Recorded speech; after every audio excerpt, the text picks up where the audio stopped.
Hi, I'm Rob Cosman. Welcome to my shop. If you build furniture, layout lines and layout tools are critical. Knowing when to use which makes a difference between having it fit and having it almost fit. Stay with me. I'm going to tell you what I know.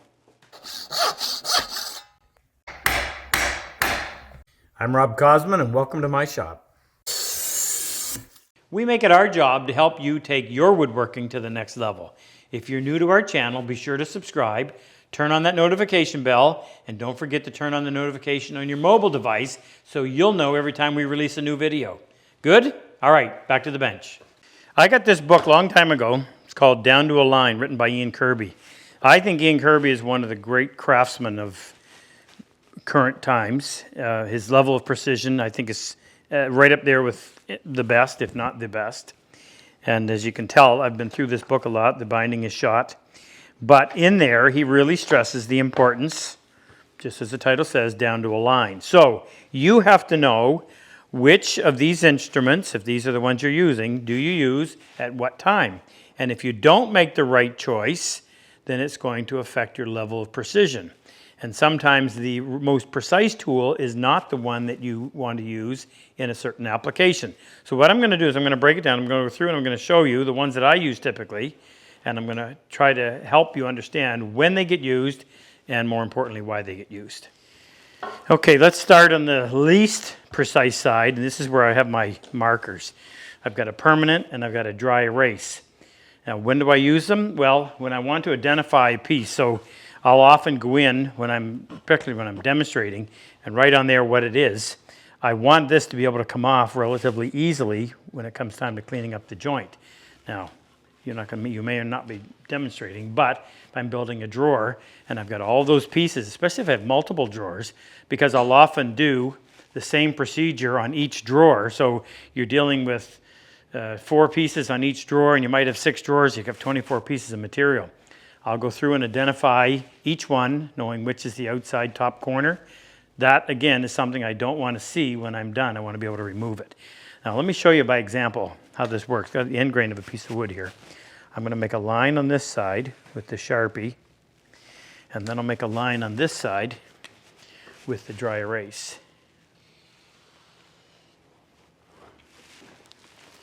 And then we'll see how many passes it takes to get rid of it.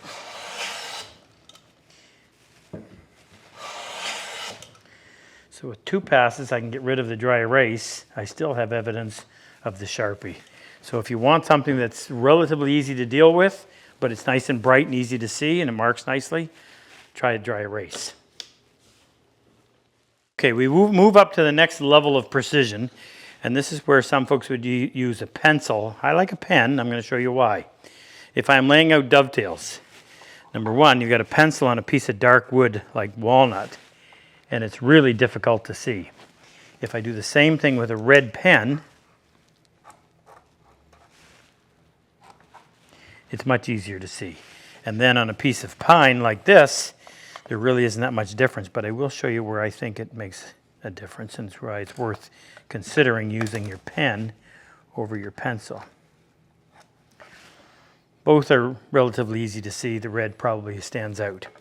What I don't like about a pencil for when it comes to things like laying out dovetails is it's a lead pencil. Now, a mechanical pencil would be a little bit different, but still it has a tendency to smudge. As the pencil dulls, it's going to be a wider line, and I find it's just not as precise as a ballpoint. I prefer a fine point ballpoint. The line width is always the same. It doesn't change. It's never dull, and as I just mentioned earlier, I think it's much easier to see. And when you're laying out dovetails, you actually want to keep the line. That's why we always use a pen or pencil, preferably a pen, to mark out the tails, because you want to saw on the waist side of that line and you actually want to preserve the line. Then you know exactly where you are. Saw through it, you lose that. So on the tail side of a dovetail, I prefer to use pen or pencil. Preference is the pen, and particularly on dark woods, you're going to see the red a lot easier than you're going to see blue or black. So I just go with red for everything. Okay. Next is going to be the marking knife. And I've got this one off to the side. I'm going to explain this because it's unique to the way we do it. When it comes to marking your tails. The reason I don't use a knife is A, it would be far too hard to see in the wood, and B, when you're doing the slope, it's too easy for the grain, or pardon me, the knife line to follow the grain, and it's just almost impossible to see. And the older your eyes get, it doesn't get any easier or any better. But instead of going in and tracing in the end grain with a fine knife like that, now what we do is we go in with a sawtooth blade that is the same as the saw, and by putting it down through there and dragging it through the end grain portion of the pin board, once we're done, we can simply set the saw right in that kerf that's already started, and there is no guesswork as to where you're supposed to cut. Makes a huge difference. Now, hey, if you like this video, we have more. Our newsletter has subscriber-only content, monthly discount on tools, and anything we bring out that's new, subscribers get first crack at it. Click on the link below. Let's get back to work. All right, we're going to come back and talk a little more about knives, but let's go right to the to the marking gauge. Marking gauge is a very specific and a very precise tool, and the cutter is always set up so that it's flat on this side and it has the bevel on the side closest to the head of the tool. The reason is when you drag that through the wood, the bevel causes the tool to want to go in that direction, pulling the end of the board or pulling the face of the tool tight to the end of the board. So as you hold that in your hand and drag it through, it gives you a very precise mark. Bevel's on the side that's going to have the waste removed. The nice perpendicular cut, meaning the wall on that side is perpendicular to this face, is going to be on the part that you keep. It's going to make your joint nice and tight.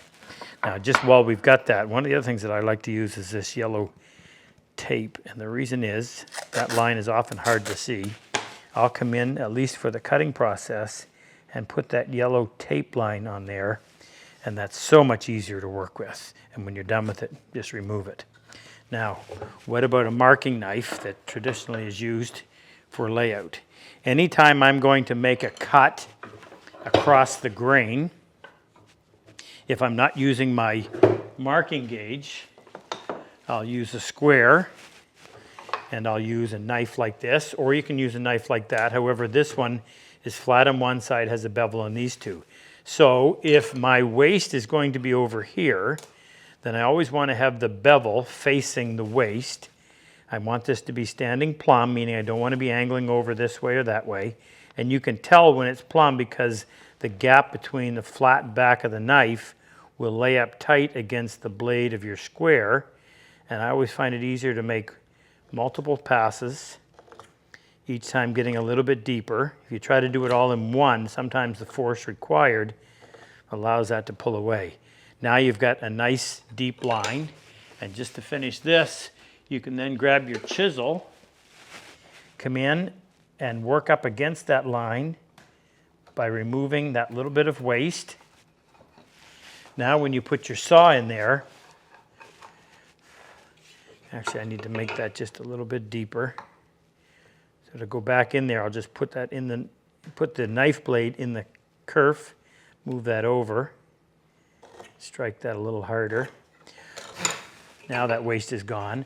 I've got a little wall in there that I can set my saw against, so when I start my cut, I'm in position in terms of perpendicular to this face.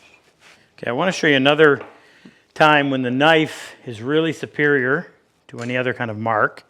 So I've got a piece of wood that I have to have to a specific length. I've sawn it to be close. On this side, I'm going to have a pen mark.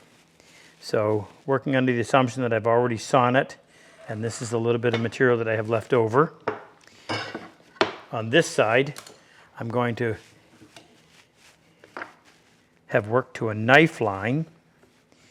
So I'll strike that, my square. Now let's do this one first. So obviously we have to cut a little chamfer on the back side so as not to have that split out. But if I'm really trying to dial this in, and I mean hair splitting accuracy, at what point do I stop? I see that red line, but you have to understand that red line has width. Got to extend my This will make a lot more sense when we do the cut side. At some point, where do I stop? Do I stop while I still have line? Do I try to stop when I've got half of the line cut? Do I try to stop when I've removed all of the line? Removing all the line is very difficult because once the line's gone, you have no reference. Instead of doing that, let's try this side. Come in here and cut my chamfer.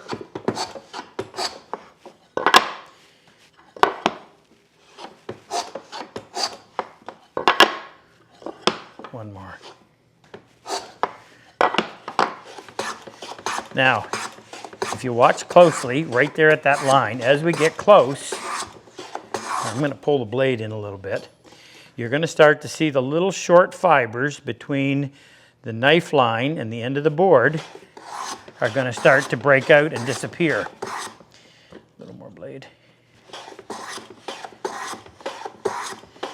And at some point, we'll actually have a little bit of a gap between the end of the board and the end of the the end of the bottom of the plane.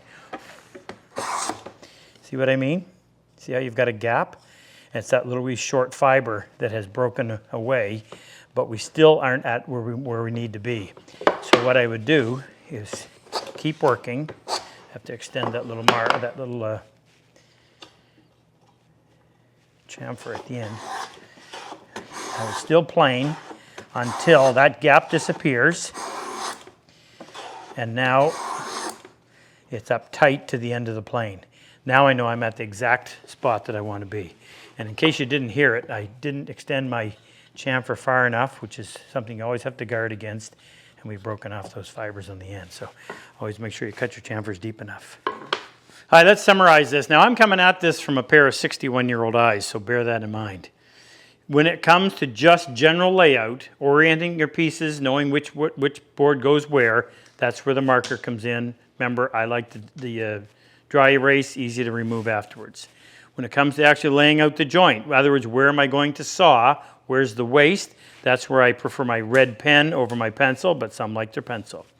When it comes to precision, where this piece has to stop right here so that it meets this piece right here, that's where you get your knife. A single-sided knife, in other words, the bevel's on one side, is very precise because it always allows you to lay that flat side up against your precise side or the end of your board. I like this as well. What I like about it is it's so easy to just snap that off and get another sharp piece, and you got a fairly large bevel. So when you're using this, I tilt it to the side so that that bevel lays perpendicular to the steel rule I'm working on. The greatest level of precision, I think, comes from your marking gauge. You can't go wrong. As long as that blade is sharp, that's going to give you a level of precision that's hard to match anywhere else. And then a couple little oddballs. Yellow tape makes it so much easier to see those lines, easily removed. And if you're into dovetails and you want to get a level of precision that you've never been able to get, try the dovetail marking knife in the saw kerf to transfer tails to pins. Good luck with your layout. See you. If you like my work and enjoy my style of teaching, click on any one of these videos and help take your woodworking to the next level. I've always said, better tools make the job so much easier. If you click on the link below, the chisel and plane icon, it'll take you to our site and introduce you to all the tools that we actually manufacture right here in our shop. It'll also give you information on our online and in-person workshops.